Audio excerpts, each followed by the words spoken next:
సరైనటువంటి ప్రవర్తన నాకు లేదు కదా అని దుఃఖంతో ఇక్కడే ఆగిపోదామా? లేకపోతే నేను దేవునికి నమ్మకంగా జీవించలేకపోయాననే ఒక బాధతో కుమిలిపోతూ ఇక్కడే ఉండిపోదామా? లేకపోతే మన ప్రవర్తనను సరి చేసుకొని, మన దుమ్ము దులుపుకొని, కడుగుకొని, నీతి వస్త్రములు ధరించుకొని మన రారాజైన యేసయ్యను ఎదుర్కొనడానికి నూతన సంవత్సరంలో ప్రవేశిస్తామా? ఒకసారి మన ప్రవర్తనని ఆలోచన చేద్దాం. ఎలా ఉంది మన ప్రవర్తన? మన మాట ఎలా ఉంది? మన యొక్క వస్త్రధారణ ఎలా ఉంది? మన యొక్క నడవడిక ఎలా ఉన్నది? సమాజంలో మన సాక్ష్యం ఎలా ఉన్నది? అమ్మా, వీధుల్లో మన సాక్ష్యం ఎలా ఉన్నది? మన ఇరుగు పొరుగు వారి దగ్గర మన సాక్ష్యం ఎలా ఉన్నది?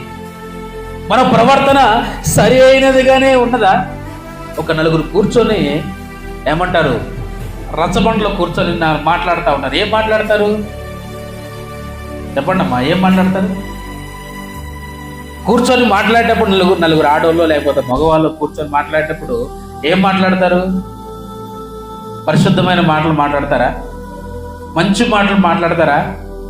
ఆ నలుగురిలో ఒకడు బయటికి పోతారు కదా, వాడి గురించి మాట్లాడతారు. అబద్ధాలు మాట్లాడతారు, దుర్భాష మాట్లాడుతూ ఉంటారు. అటువంటి గుంపులలో నీ ఉన్నట్లయితే నీ సాక్ష్యం నిలవబడదు. కారణం ఏంటి? వాక్యం సెలవిస్తుంది. కీర్తనల గ్రంథం 1వ అధ్యాయంలో దేవుని యొక్క వాక్యం సెలవిస్తుంది, అపహాసకులు కూర్చుండక. మనం కూర్చుంటున్నావా లేకపోతే కూర్చోకుండా ఉంటున్నావా? కూర్చుంటున్నాం. నేను దేవుని నమ్ముకున్నటువంటి కొత్తలో మా ఫ్రెండ్స్ ఇలానే మాట్లాడుతూ ఉంటే వాళ్ళ దగ్గర నుంచి వెళ్ళిపోయేవాళ్ళు. వెళ్ళిపోతా ఉంటే పండ్లు కొరుక్కునే వాళ్ళు, పండ్లు కొరుక్కునే వాళ్ళు నేను చూశాను.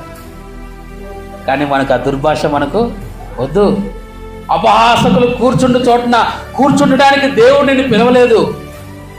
అనేకులకు ఈ రక్షణకరమైన నీతి సువార్తను ప్రకటించడానికి ఆయన మనల్ని పిలిచి ఉన్నాడు. ఎక్కడికి వెళితే అక్కడ క్రీస్తు పరిమళ సువాసనగా నీ ఉండాలనే కానీ నోరు తెరిస్తే బూతుల పురాణం మన నోట రాకూడదు. సరసోక్తులైన మాటలు మనం మాట్లాడకూడదు. మన నోట ఎప్పుడు కూడా కృతజ్ఞత వచనమే, ఆశీర్వాదకరమైన వచనాలే రావాలి. మన ప్రవర్తనను మనం సరి చేసుకోవాలి. ఇది సరి చేసుకోకపోతే మన జీవితము, మన ఆర్థిక వ్యవస్థ ఎలా ఉంటుంది అంటే చిరిగిన సంచులో వేసిన దాని కాదుగానే ఉంటుంది. ఆత్మ సంబంధంగా ఫలభరితం ఉండదు, శరీర సంబంధంగా కూడా ఫలభరితం ఉండదు. చివరికి ఎలా అయిపోతుంది అంటే అటు ఆ కాదు ఇటు ఈ కాదు, మధ్యలో మన నావ అయిపోతుంది. హల్లెలూయా. మా జాగ్రత్తగా ఇద్దాం, మన ప్రవర్తనను సరి చేసుకుందాం. దేవుని యొక్క వాక్యం సెలవిస్తుంది 1 యోహాను పత్రికలో 7 నుంచి మనం 9 వరకు చదివితే, మన పాపములను మనం ఒప్పుకునే ఎడల ఆయన నమ్మదగిన వాడు, నీతిమంతుడు గనక మన పాపాలను క్షమిస్తాడంట. ఆయన కుమారుడైన యేసు రక్తము ప్రతి పాపము నుండి పవిత్రులుగా చేస్తుంది. మరి ఈ సంవత్సరం అంతంలో మన ప్రవర్తన ఎలాగుందో, నా ప్రవర్తన ఎలాగుందో ఎవరికి తెలుస్తుంది? నాకే తెలుస్తుంది. ఇప్పుడు రాధమ్మ గారి ప్రవర్తన ఎలా ఉంది ఎవరికి తెలుస్తుంది? మీకే తెలుస్తుంది. రాజమ్మ గారి ప్రవర్తన ఎలా ఉందో ఎవరికి తెలుస్తుంది? రాజమ్మకే తెలుస్తుంది. కాబట్టి దేవుని ఎదుట కూర్చొని, అయ్యా ఈ 2025 సంవత్సరంలో నీవు ఆశించిన రీతిగా నేను జీవించలేకపోయాను, నా ప్రవర్తన బాగలేదయ్యా, సువాసనగా ఉండాలని పిలిచావు కానీ కంపుకరమైనటువంటి జీవితం నాదని ఆయన ఎదుట ఒప్పుకొని, దేవా నా పాపములను క్షమించయ్యా అని ఆయన ఎదుట నువ్వు అడిగినట్లయితే ఆయన కుమారుడైన యేసు రక్తం ఏం చేస్తుందంట? మన పాపములను పవిత్రులుగా చేస్తుంది. హల్లెలూయా, హల్లెలూయా. యేసు రక్తము ప్రతి పాపము నుండి పవిత్రులుగా చేస్తుంది. పాపం చేసి నేను పరిశుద్ధునిగా ఉన్నానని యాడ్ చేయొద్దు. మనం ప్రార్థన చేయకుండా నేను ప్రార్థన చేశాను అని మనము వేషధారుల వలె ఉండొద్దు. ఆత్మ సంబంధంగా లేకుండా నేను ఆత్మ సంబంధంగా ఉన్నాను అని ఒక ప్రవర్తన, ఒక వేషధారణను ముసుగును ధరించుకొని జీవించకూడదు. హల్లెలూయా, హల్లెలూయా. నా ప్రియమైన వారలారా, మన ప్రవర్తనను సరి చేసుకుందాం, మన మాట సరి చేసుకుందాం, మన నడవడికను సరి చేసుకుందాం, హృదయపు ఆలోచనలు సరి చేసుకుందాం. దేవుని ఎదుట ఒక నమ్మకమైన పాత్రగా నిలవబడడానికి మనము సిద్ధపడదాం. మనం 8-9 వచనాలు మనం జాగ్రత్తగా గమనించినట్లయితే, పర్వతములెక్కి మ్రాను తీసుకొని వచ్చి మీరు ఈ మందిరమును కట్టించిన ఎడల దాని యందు నేను సంతోషించి నన్ను ఘనపరచుకుందునని యెహోవా సెలవిచ్చుచున్నాడు. హల్లెలూయా, హల్లెలూయా. ఈ మందిరమును కట్టించిన ఎడల, ఎందుకు కట్టించాలి చెప్పండి? మనం 3-4 వచనాల్లో గమనించినట్లయితే మందిరం ఏమైపోయిందంట? పాడైపోయింది. ఏది మందిరం అంత మంచిగా చక్కగా పెయింట్ వేశారు, మంచిగా వాక్యాలు రాశారు, మంచిగా బెలూన్స్ డెకరేషన్ ఉంది, మరి పాడైపోయిందంటారు ఏంటి? మా రాజమ్మ గారు, మందిరం పాడైపోయిందంట. ఎట్లా పాడైపోయింది చెప్పాలి?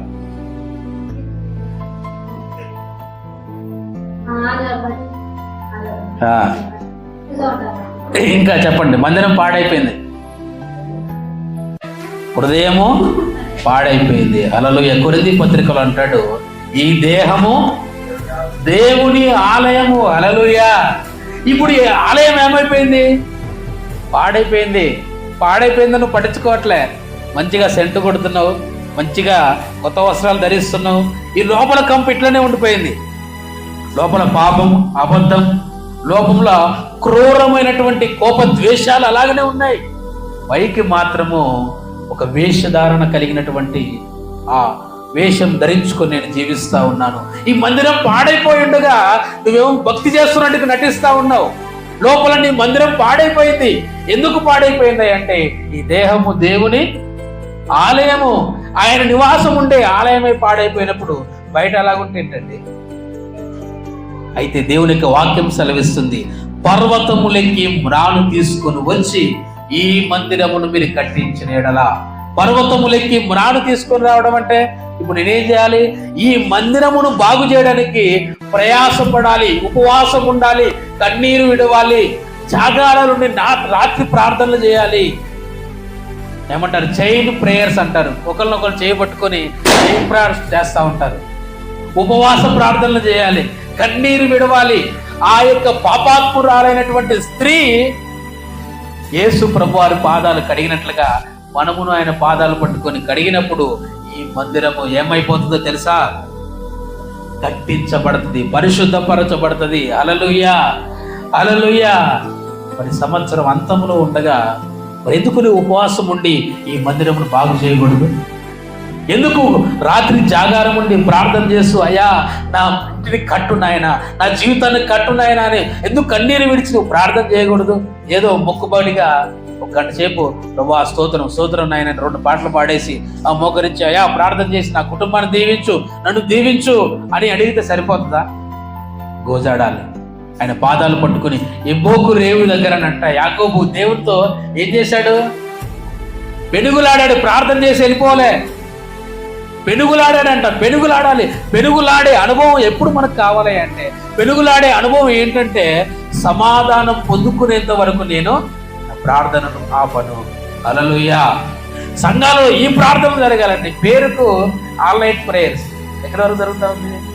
12 గంటల వరకే, 1 గంట వరకే. సంపూర్ణ రాత్రి ప్రార్థన అంటే సంపూర్ణంగా ఆయన సన్నిధిలో మనం ప్రార్థన చేస్తూ ఉండాలి. కడుపు నిండా తిని వచ్చి కూర్చొని ప్రార్థన చేయాలంటే ప్రార్థన వస్తుందా?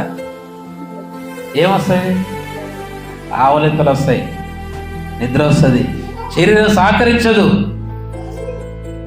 ఇకనైనా మనం ప్రవర్తనను మార్చుకుందాం, ఇకనైనా మన విధి విధానాలను మార్చుకుందాం. మందిరం పాడై ఉండగా మీరేంటి ఇలా ఉన్నారు? ఇంత సంతోషంగా ఉన్నారేంటి? ఈ దేహము దేవుని ఆలయం అని నీకు తెలియదా? నువ్వు అబద్ధం ఆడినప్పుడు, పాపం చేసినప్పుడు, ఈ దేహముతో చేయకూడని కార్యములు చేసినప్పుడు నా ప్రభు కన్నీరు విడిచి, అయ్యో వీరిని రక్షించాను, కానీ వీళ్ళు ఇలా చేయకపోయారేంటి? నా మందిరం పాడైపోయింది. ఆయన కన్నీరు విడుస్తా ఉన్నాడు. ఈ రోజున నేటి సత్యం ఏంటో తెలుసా అమ్మా? ఈ రోజున సత్యం ఏంటో తెలుసా? అనేకులు మందిరాల్లో ఉన్నారు, కానీ ప్రభు మందిరం బయట ఉన్నాడు. ఇది నేటి సత్యం. ప్రభువు లేడు మందిరాల్లో, ఆరాధనలో ప్రభువు లేడు. ఎవరున్నారు? నేను అనే మనిషి ఉన్నాడు అంతే. మరి ఈ మందిరాన్ని బాగు చేసుకున్నాం. దేవునికి వాక్యం సెలవిస్తున్నది, మన పాపములు ఒక్క అక్షర మాట చదువుకుందాం. యెషయా గ్రంథం 1వ అధ్యాయం 18వ వచనం.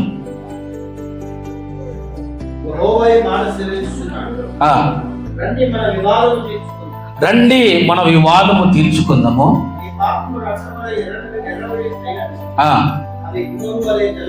తెల్లబడును.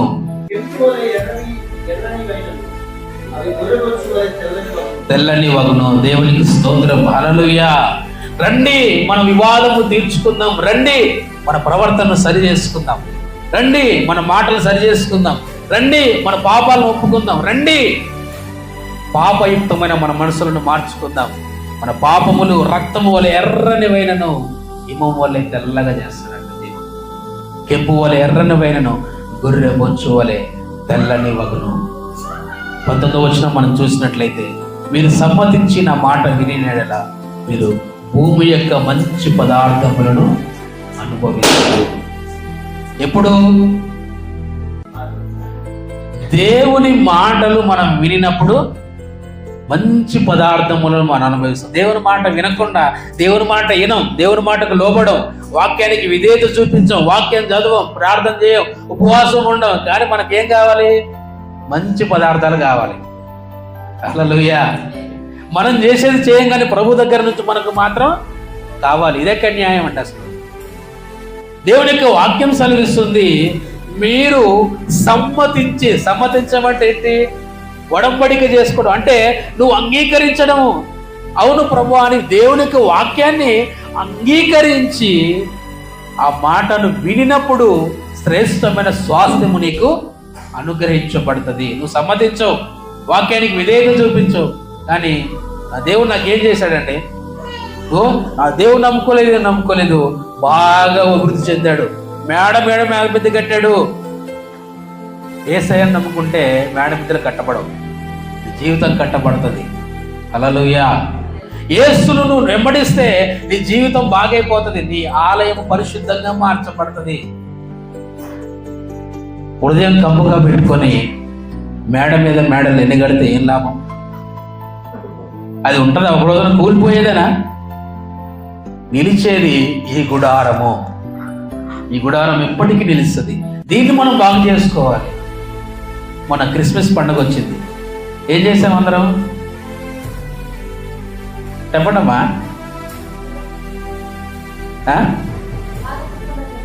చక్కపరచామంటే ఏం చేసినావు? క్లీన్ చేసుకున్నావా లేదా? దుమ్ము ధూళి అంతా క్లీన్ చేసుకున్నావా?